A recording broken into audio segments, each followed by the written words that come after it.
1.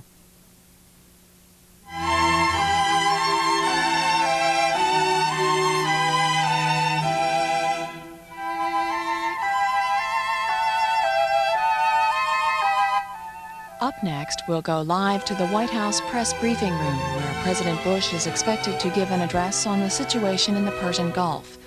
The president is expected to leave later this afternoon for his vacation home in Kennebunkport, Maine. He's been in Washington for several days now, receiving briefings on the situation in the Gulf and talking to members of Congress. Again, we're about to go live to the White House press briefing room and remarks by President Bush.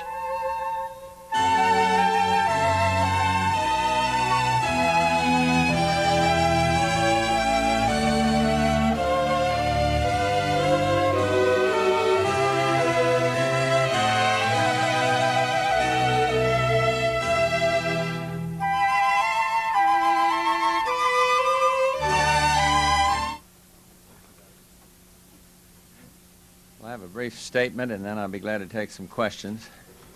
The United States is engaged in a collective effort involving the overwhelming majority of the member states of the United Nations to reverse the consequences of Iraqi aggression. And our goals, enshrined in 5 Security Council resolutions, are clear. The immediate and unconditional withdrawal of Iraqi forces from Kuwait, the restoration of Kuwait's legitimate government, the stability of Saudi Arabia and the Persian Gulf, and the protection of American citizens. What is at stake here is truly significant.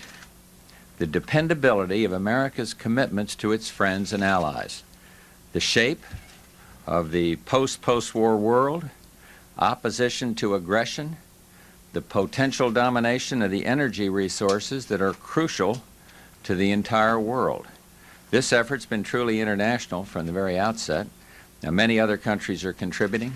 At last count, 22 countries have either responded to a request from Saudi Arabia to help deter further aggression or are contributing maritime forces pursuant to United Nations Security Council Resolution 665. And still others are providing other forms of financial and material support to these defense efforts or to countries whose economies are affected adversely by sanctions or by higher oil prices. And still others are paying a heavy economic price at home for complying with the United Nations sanctions. It is important that the considerable burden of the effort be shared by those being defended and those who benefit from the free flow of oil. Indeed, anyone with a stake in international order has an interest in ensuring that all of us succeed. The United States has large interest in the balance and has undertaken commitments commensurate with them, and we're more than willing to bear our fair share of the burden. Now, this includes, above all, the thousands of men and women in our armed forces who are now in the Gulf, but we also expect others to bear their fair share. A number of countries already have announced their willingness to help those adversely affected economically by this endeavor. And it's essential, though, that this be a concerted and coordinated one and that all affected countries participate.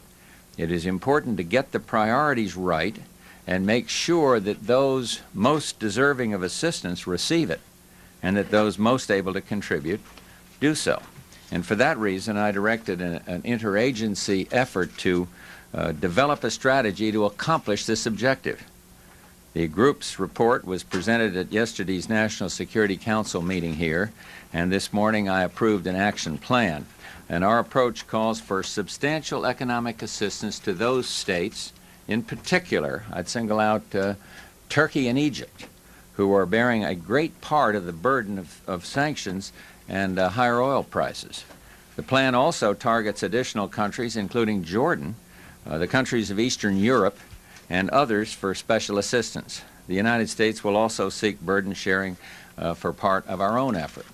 At the same time, we will be asking other governments, including Japan, the Republic of Korea, Federal Republic of Germany, Saudi Arabia, the Emirates, Free Kuwait, and others to join us in making available financial and, where appropriate, energy resources to countries that have been most affected by the current situation.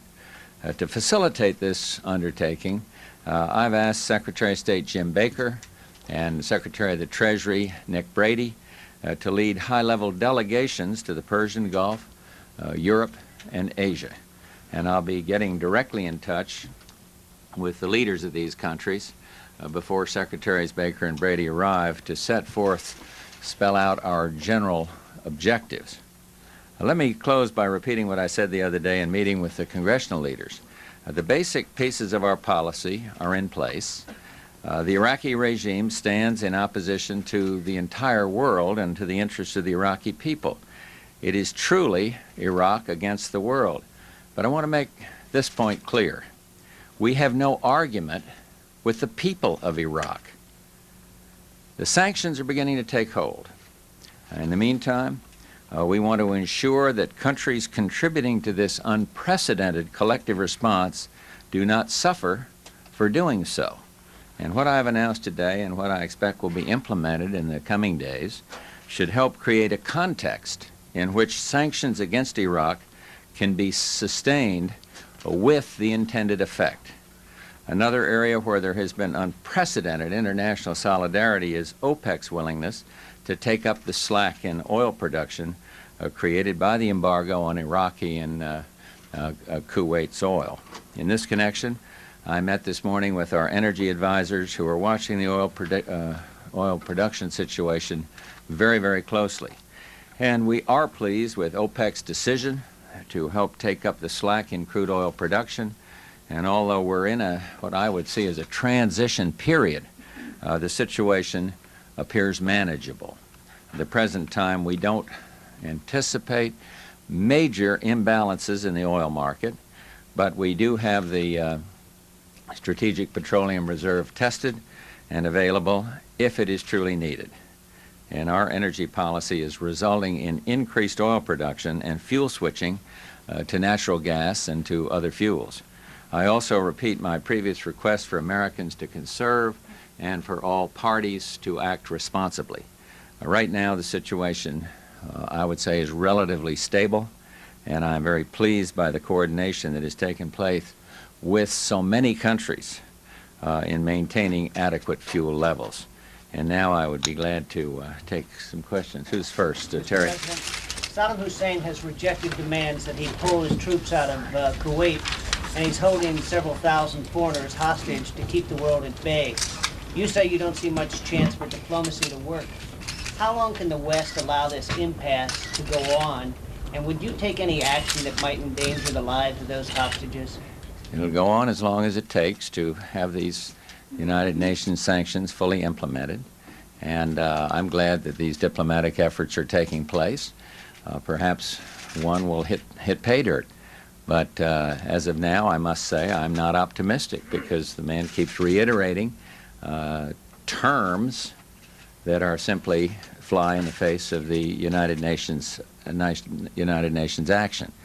And on the second question, look, I feel very concerned about Americans that are held against their will, but we cannot permit hostage-taking to shape the foreign policy of this country, and I won't permit it to do that. So does that mean that their lives would be expendable if you judged them? That's too hypothetical a question. It means I will not change the policy of the United States, and I don't think other leaders whose foreign nationals are in this same predicament will change their policies to pay homage or to give credibility to this brutal move of staking out citizens and a brutal move of holding people against their will. Mr. President, there are reports that there's a split in your administration. Some who want to expand the goals to include the eventual ouster of Saddam. And also there are many, many suggestions that, for a Middle East conference that would include, in what you would call the post-war shape of the world, the perennial problems of the Middle East. What do you think on both those? Well, I think on the second part of the question that we ought to get on with the business at hand, the shorter run business, which is the solution to this question, the making right the situation in Kuwait, meaning pulling out of forces, obviously, and the restoration of the rulers. I do, as I look at the countries that are chipping in here now, I think we do have a chance at a new world order. And I'd like to think that out of this dreary performance by Saddam Hussein, there could be now an opportunity for a peace all through the Middle East. But we have to be sure that what's been undertaken so far is successful before we can move to that other agenda, it seems to me. Would you support then a conference afterwards? I mean, this may be premature, but the question is, are you shooting for that? I haven't. That's not an objective, a conference. Peace through the Middle East is an objective. And as you know, we haven't ever ruled out a conference of any nature. In fact, it was part of an active part of our diplomacy just several years ago. But I don't want to get out ahead of the where we are right now on this. The question right now is, what do we do to get Saddam Hussein to comply with international law? I left out, you had another part of it. You want to get him out of his job. You want to get him out of... Well, it wouldn't disappoint me if the Iraqis got up and said, look, this man is our problem. I've said right here, the problem is not with the people in Iraq. Simply isn't. And but I've spelled out our objectives here, and I've stopped short of adding to them what, you know, the answer that you were seeking from me on the press. Mr. President, some have expressed a fear that Saddam Hussein might seek to inflame the Arab world against the United States by drawing Israel into the conflict here, perhaps by a strike against Jordan. Can you tell us if you're prepared for such a contingency, and if so, how? Well, that's, again, hypothetical. I can't predict what he's going to do, but I can tell you that we are continuing to implement our forces, and we are continuing to take all the diplomatic moves that are necessary to prepare for any eventuality. Well, let me just follow up by asking a question about Jordan's participation in the UN sanctions. There are numerous reports coming out of the East, some quoting Israeli intelligence, to the effect that Jordan is a highway really for supplies still reaching Iraq. Are you aware of those reports? And I'm aware of some, but Brett, it is my view that based on what I've seen most recently, that commerce has come down to a bit of a trickle there. There were reports of enormous numbers of trucks being laid up with no goods to transport. So I don't know how effective it is right now. I do know that King Hussein told me, looking me right in the eye, that they were going to comply with the sanctions. But I've seen reports that indicate there's some leakage there, but I just can't give you the quantity. I just don't know. It's my feeling that commerce through the Aqaba, port of Aqaba, and indeed through Jordan going to Iraq and vice versa is slowed down. Regrettably, there's a lot of refugee traffic, and I think that's hurting the Saddam Hussein image, because people see the humblest being brutalized the most, and they see a lot of refugees out there, and I think that's sending not a very good signal as far as he's concerned. Yeah. Sir, you're going to return to Kennebunkport this afternoon. May I ask how bothered you may have been by the opinion of many Americans, many of whom think you're doing a great job in this crisis, who nonetheless are bothered by you going out and fishing and golfing while in command of the troops in the Gulf? No, I'm not bothered by it. I've expressed myself on that. If I were bothered, I wouldn't be going back there for the Labor Day weekend with my family. And I think the American people are supporting strongly what I'm doing. And I would repeat, I'm in very close touch. Done a lot of the diplomatic work that has gone into this project from my house there, received a couple of foreign visitors there, I've had many briefings there, and I think the American people are fundamentally fair, and I think they see that. So I'm not troubled by it. If I were, I expect I wouldn't be going back again. Marlon Fitzwater at one point said that you were pretty adamant or stubborn about it, saying to him at one point that you needed the rest. Is that what it boils down to? Yeah, I need some rest, and I haven't gotten as much as I'd like, but I wouldn't call it adamant or stubborn because I refuse to. You better not have either. Marlon's going through kind of a downer, though, because the Iraqi spokesman has the matching tie and hanky, you know, and so it's been a little difficult. Charles. So, one question of your needing the rest. Huh? You were about to answer the question. No, I think I do. I'm getting some, not as much as I'd like, but it's been very pleasant there, and yet I've managed to accomplish my objectives in terms of work, too. Mr. President, on the question of burden sharing, since you're sending your envoys out, it sounds like you have not gotten the voluntary contributions you might have liked to have gotten. Can you give us a sense of how much you're looking for and where you expect to find it? No, I don't think it's a question of doing this because we haven't gotten what we think is fair for other countries and for burden sharing generally. What we're talking about here, Charles, is a consulting and coordinating effort. And we've had strong indications of support. But now we're moving up a little bit and trying to take the lead here, leadership, in helping sort out who should help whom. And somebody has to do that, and we've made a significant commitment in various ways. And so it seemed appropriate that we take the lead in working with our friends and allies. But look, Prime Minister Kaifu called me last night. No, we didn't need a mission for this, and made a significant contribution, and then pledged to do more in terms of support for other countries.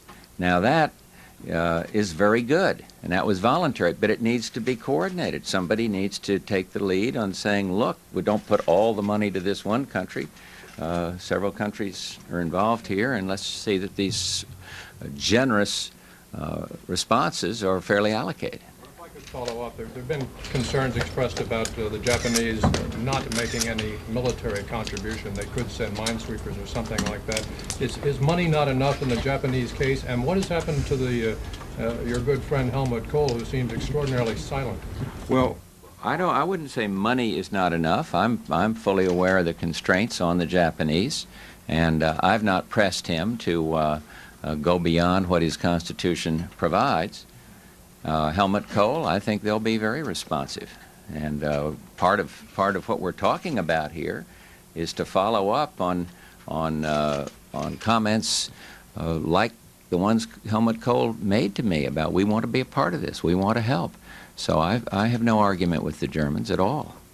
Yeah. Is the United States doing anything to help the Kuwaiti underground, the Kuwaiti rebels? Training, supplies, anything? One, I wouldn't comment on it. Two, but in a broad way, I support the Kuwaiti underground. I support anybody that can have a hand in restoring legitimacy there to Kuwait and to getting the Iraqis out of Kuwait. How do you justify it legally under the UN resolutions, which don't seem to call for any support activity for the underground? Well, just encouraging people who are patriots and feel that their country has been pillaged and aggressed against. Well, would you draw the line if you mean the Green Berets or some sort of American military force on cross-border raids? And if you this is too hypothetical. I've given you the principle. If there were some quiet support, which I wouldn't ever confirm or deny, because we never comment on those matters, I would simply leave it out there, because. But you say, well, am I supportive of? I think what you said was resistance, and I'd be supportive of anybody that wants to try to fulfill the ambitions of the statements that the world has made through the United Nations. You didn't rule out cross-border raids by American military personnel either. Well, I'm not. If they're going to happen, let me be clear on this. If it were going to happen, I wouldn't comment on it. It would be the dumbest thing I could possibly do, in my view. To tip your hat, but I have no plans for that right now. Yeah. Mr. President, a related question about this. There are some Iraqi opposition groups in London and elsewhere, and the Kurds, and they have all said in recent weeks they've heard nothing from your administration. If anything, they've been encouraged just to, that the United States only wants covert contacts with them. Why not, if, as you say, you want the Iraqi people to rise up, Why has this administration not done anything with the opposition groups? We've got a plan, and the plan is to work diplomatically, and the plan is to put on the ground a significant military force. And if these comments I made today about anybody who wants to help the United Nations and those of us who want to see Iraq out of Kuwait succeed, so much the better. If I could just follow up, you said also today you don't want to hurt the Iraqi people. But isn't this embargo and these sanctions only hurting them, and hurting them first before they hurt Saddam? There's nothing that's painless, David, when you get into a situation like this, when you have a leader that is could brutalize his own people. There's nothing that's painless in all of this. On the question of negotiations, Mr. President, are all channels still open? Specifically, have there been any back-channel contacts or proposals to White House officials that are worth pursuing? None that I know of. If I could follow on that, sir, Saddam Hussein has suggested that you and he and Margaret Thatcher go on TV to debate this. What do you say to that? So you can put an empty chair there as far as I'm concerned. Mr. President, in your pep talk to the armed services yesterday, you mentioned the difficulty of the mission, citing the weather. Isn't boredom even a bigger factor as weeks slip into months over in the desert? Well, I would hope not, but not sure it's the world's most exciting assignment, if that's what you mean. But I think there'll be programs to keep morale high. Right now, it's extraordinarily high. Suggestion has been made that some reduction in the troops might be made in the days ahead to give a more international tinge to the force over there. Would you entertain such or support such a movement? I'm more interested in seeing the fulfillment of commitments made. Yeah. Mr. President, you're about to begin a new round of budget negotiations. Federal employees are facing furloughs because of the Graham-Rudman law, and this operation is costing over $1 billion a month. How do you assess the impact of the cost of Operation Desert Shield on your budget problem? It's difficult at this juncture to know fully what the impact will be. Clearly, it'll have some budget implication. I have not moved off of my view that we must get a budget agreement with Congress as soon as they get back, and I'll have more to say about that in the weeks ahead. But I really haven't changed my view on that, and I think it'll be very clear to members of Congress that that the deficit problem has gotten worse as a result of the action that we have had to take. If I could follow that up, Yeah. Senator Leahy has suggested a sort of war tax to pay for this. How do you feel about that concept? Well, I don't feel that the answer is a war tax. Yeah, Frida. Mr. President, do you have any problem with the live TV coverage of Saddam Hussein's media events, which a lot of people complain just gives him a propaganda platform? No, I have no complaints about it. I think that it hadn't helped him very much with world opinion. I don't know what it's done in home, whether maybe it's been reassuring to the people there, but I don't think that it is cutting into the desire to see the UN sanctions fulfilled. I must say I haven't seen the last couple of interviews with the man, but it's I think the one with the what he calls guests and what we call hostages was really so brutal and so totally unacceptable that it worked against him. It was manipulative and cynical, and so I haven't been concerned that he's got a shot there. He's had a real opportunity to present his case to the American people. I'd like to have a similar opportunity to present our case to the people in Iraq, but I have no complaints about that at all, Rita. Yeah. Mr. President, could you accept a situation where Iraq withdraws from Kuwait but keeps its military power intact, regardless of who's in charge? Well, again, that's too hypothetical. I want to see the goals that I stated fulfilled, and of course I think part of that would be, I think the world would demand that there be no chance of another invasion right the minute this ended. If I could follow, sir, Senator Lugar and some others have said this is something that we should discuss now. Well, we are discussing it now. I had dinner with him last night, as a matter of fact, because I knew he felt that way.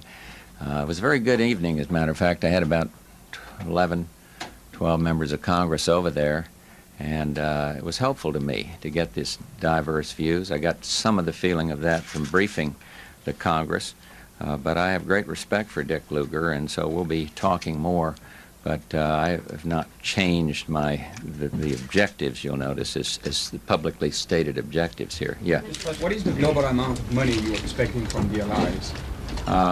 There is no total price tag that I have in mind. Yeah. I do have to go in a couple of questions after 2. Has Israel served as a strategic ally in this crisis? And is there anything you can do to help protect Israel and Saudi Arabia against chemical attacks as was threatened today? Israel has behaved very well, and Israel has never had difficulty defending itself.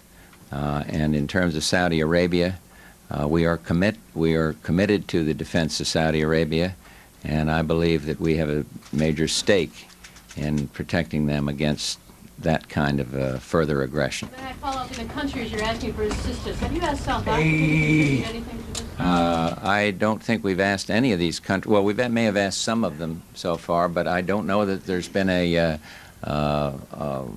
request made to South Africa or not. Yeah, last one. Mr. President, some of the members of Congress who attended the meeting with you the other day left here with the feeling that the longer the situation drags on, the lesser the chance there is of outright fighting involving U.S. troops. At the moment, what is your assessment of the risk of fighting involving our forces? Well, it's so hard to answer that question because of the unpredictable nature of Saddam Hussein himself, and so I think it's almost impossible.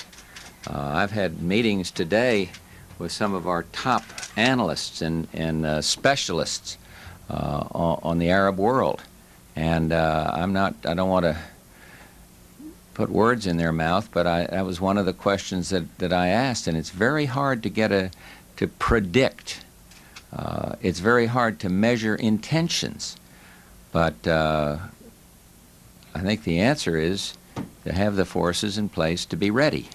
I would think that the defense of Saudi Arabia is far more assured today than it was 2 weeks ago, because the United States and others have moved substantial forces there, and they're ready, and they're strong, and they're able, and their morale is high.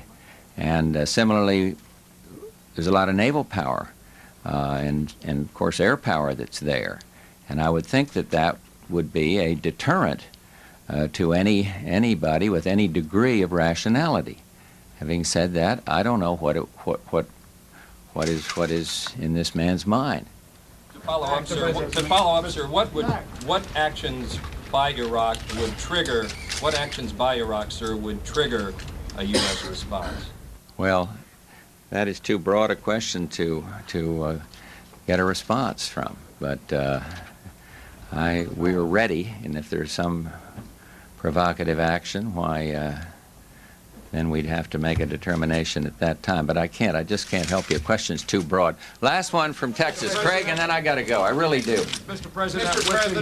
Yeah, Craig. Thank you. Mr. President. This is in the back of the room here.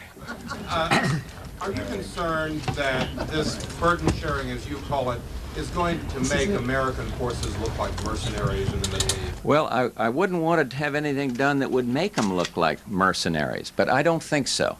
In fact, we would be very careful that conclusion could not be drawn. I raised that question. One of the members of Congress asked me that and said, I don't want the mercenary forces.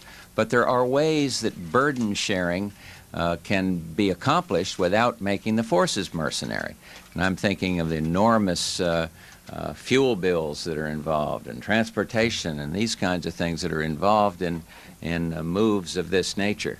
But I'm glad you raised it, because U.S. forces should never appear to be mercenary forces, and that will not be the outcome of this, I can guarantee you. Thank you all very much. Thank you so much. The back and forth on the women and children.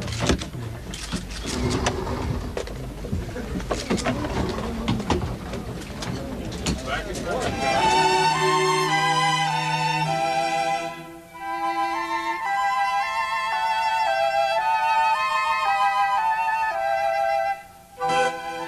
That concludes our live coverage from the White House press briefing room. A reminder that President Bush's remarks will re-air in our overnight schedule. Be watching just after 8 p.m. Eastern Time this evening. That's 5 p.m. on the West Coast.